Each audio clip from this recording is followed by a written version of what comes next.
দিনভর ভোটের মাঠ চষে বেরিয়েছে বিভিন্ন পর্যবেক্ষক সংস্থা। ভোট শেষে তারা দিয়েছে বিভিন্ন পর্যবেক্ষণ। ভারতীয় গণমাধ্যমগুলো বলছে, ম্যাট্রিজ নামের একটি সংস্থার বুথ ফেরত জরিপ বলছে, পশ্চিমবঙ্গে ১৪৬ থেকে ১৬১টি আসন পেতে পারে বিজেপি। ক্ষমতাসীন তৃণমূল পেতে পারে ১২৫ থেকে ১৪০টি আসন।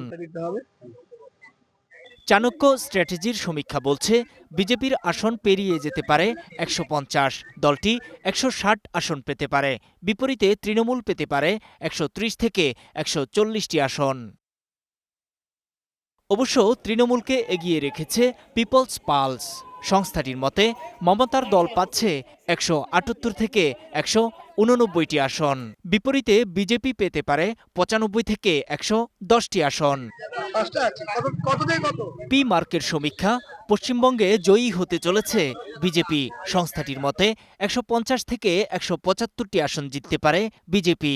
বিপরীতে তৃণমূল পেতে পারে ১১৮ থেকে ১৩৮টি আসন।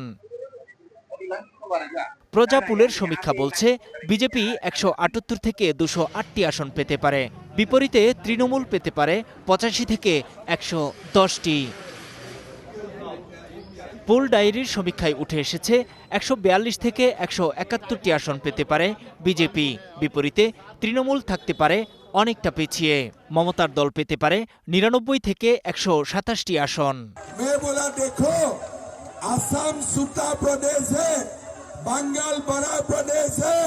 এদিকে আসামে সব জরিপেই এগিয়ে বিজেপি।